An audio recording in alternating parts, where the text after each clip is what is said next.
pessoal da quinta etapa da EJA, da Educação de Jovens e Adultos do município de Picos. Graças a Deus aqui então reunidos para mais uma videoaula de História com o professor Ronaldo Moura. E aí pessoal, nessa nossa videoaula de História, nós vamos dar continuidade ao nosso assunto Brasil República a partir desse tópico, a República das Oligarquias, 1894 a 1930, no nosso livro, a partir então da página 180. Ou seja, pessoal, nós vimos na videoaula passada que, quando proclamada a República, em 15 de novembro de 1889, essa primeira fase da República, de 1889 a 1894, ficou conhecida como República da Espada, porque os nossos dois presidentes, sim, foram militares, o Marechal Deodoro da Fonseca e depois sucedido pelo seu vice, que se tornou presidente, o Marechal Floriano Peixoto. Só que o que acontece? Houve as eleições no final de 1893, assumindo em 1894 o terceiro presidente do Brasil, mas o primeiro civil, o famoso Prudente de Moraes, que é este que vocês veem aí na foto acima. Então, com Prudente de Moraes, a partir de 1894, tem-se início a República Oligárquica. Mas espera aí, o que seria essa República Oligárquica, pessoal? Oligarquia, pessoal, em português, traduzindo aí esses termos em latim para português, significa um governo favorável a poucos. Um governo que volta suas atenções a poucos. Um governo que quer trabalhar para privilegiar poucos. Então, de 1894 a 1930, todos os presidentes do Brasil, quando no poder eles estavam, eles com suas regras, leis, ações econômicas que iriam beneficiar poucos brasileiros, que no caso eram ricos latifundiários, geralmente ricos latifundiários, principalmente produtores do principal produto brasileiro à época, o café. Então sim, pessoal, nós vamos ver aí durante 36 anos presidentes que vão fazer uma política voltada para essa minoria, para esses poucos, para esses ricos latifundiários, principalmente produtores de café. E aí, a maioria da população, pessoal, ficava sem assistência política, econômica, social, cultural, educacional, do campo da saúde, ou seja, não tinha praticamente sequer um tipo de assistência desses presidentes, desses políticos às maiorias, ou seja, a população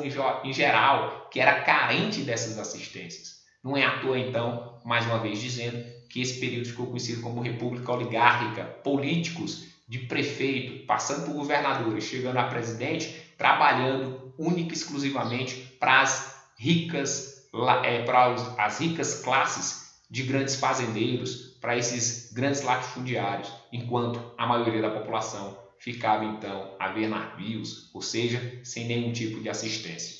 Em 1898, né, assumiu o quarto presidente do Brasil, né, segundo civil, o Campos Salles, que é esse que vocês veem aí na foto abaixo. E o Campos Salles, ele criou um vício eleitoral, uma prática, podemos dizer assim, errada, conhecida como política dos governadores, que até hoje existe. Nós podemos definir política dos governadores, esse tipo de política criada por Campos Salles, como uma política de troca de favores. Eu te dou isso, mas em troca disso. Ou seja, o presidente dava alguma coisa a políticos em troca de apoio político.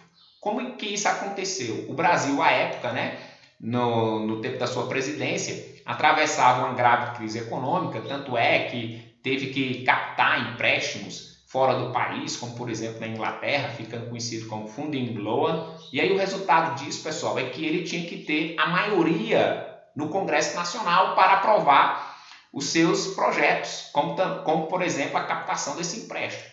Mas na época ele não tinha essa maioria no Congresso Nacional. Então, como tê-la? Então foi quando ele criou essa política dos governadores, ou seja, chegavam os governadores, principalmente, e os deputados federais, dizendo que daria cargos para que esses deputados e governadores nomeassem pessoas a seu critério, Consequentemente, em troca desses cargos que o presidente estava dando para esses deputados federais, senadores e governadores, ele queria o apoio para a aprovação dos seus projetos.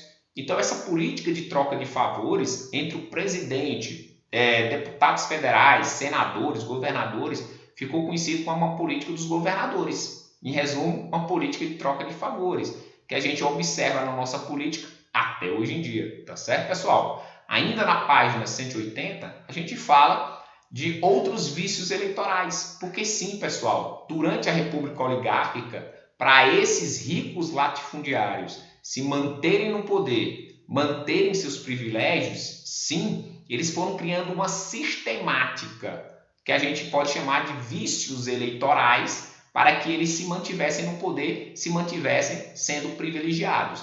Então, além da política dos governadores, outros vícios surgiram durante a República Oligárquica. O coronelismo, voto de cabresto, curral eleitoral, a comissão verificadora de poderes, que a gente pode aí falar de degola, política do café com leite. Ou seja, pessoal, o que seriam isso? Coronelismo. Coronelismo era uma forma de domínio do eleitorado local pelo coronel. Ou seja, pessoal, ainda à época do Brasil Império, os ricos latifundiários eles foram permitidos pelos regentes terem suas milícias, terem seus capangas armados para garantir a lei e a ordem no local onde moravam, tá certo? A gente chama de guarda nacional, mas óbvio que esses coronéis, esses ricos fazendeiros que passaram a ter esses capangas sob seu comando, passaram a ser chamados de coronéis, né? Porque ele era o comandante, né, desses capangas, dessas milícias armadas. E aí eles vão utilizar geralmente para impor sua vontade e, consequentemente, forçar o eleitor a votar em quem eles queriam. Então, essa forma de domínio do voto do eleitor em todo o Brasil existente ficou conhecido como coronelismo, como vocês podem ver aí na imagem. Vote em quem eu indico. Então, essa forma de domínio do eleitorado local, sim, ficou conhecido como coronelismo, uma prática existente, infelizmente, em todo o Brasil.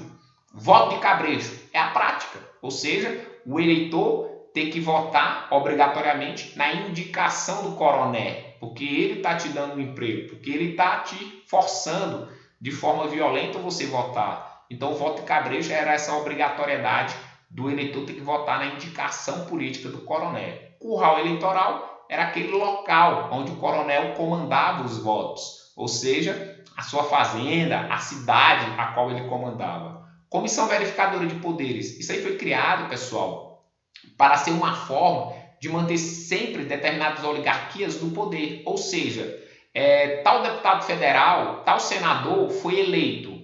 Consequentemente, ele só assumiria o seu mandato se ele fosse apoiador das oligarquias, apoiador desses vícios eleitorais. E se ele fosse de oposição?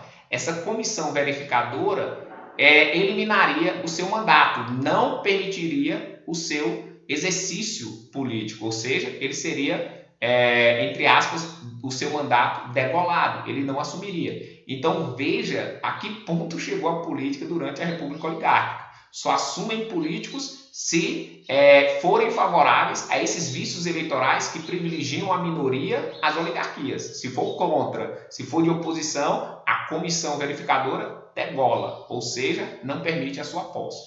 E aí, um outro importante vício, pessoal, foi a política do café com leite. Ou seja, para o cargo máximo dessa república, presidente, ficaram então se alternando na indicação ao cargo de presidente os ricos latifundiários, os ricos cafeicultores de São Paulo e de Minas Gerais. São Paulo, que era o maior produtor de café, Minas Gerais, o maior criador de gado, por isso o leite, mas também era o segundo maior produtor de café do Brasil. Então, como eles tinham sempre ricos latifundiários, estes se uniam. Em determinada eleição, os paulistas indicavam o candidato a presidente. Como as eleições eram fraudadas, violentas, o candidato deles vencia. Na outra eleição a presidente, não tinha reeleição, né? Na outra eleição para presidente, já era a vez dos cafeicultores, dos ricos latifundiários mineiros indicar. E eleições fraudulentas elegiam esse presidente que eles indicavam. E assim ficava alternando a indicação para o cargo de presidente, consequentemente vencendo, cafeicultores de São Paulo e de Minas. Por isso que essa política ficou conhecida como política do café com leite. É óbvio que algumas vezes não deu certo, né? Uma vez foi eleito um gaúcho, depois um carioca, tá certo? Um nordestino. Algumas vezes não deu certo, mas 90% das vezes, sim, o presidente sempre era o indicado ou pelos ricos paulistas ou pelos ricos mineiros. E essa política, então, de uma forma geral, ficando conhecida como política do café com leite, tá certo, pessoal? Então a gente vai concluir nossa videoaula por aqui. Fiquem com Deus, tchau, tchau. Valeu, pessoal!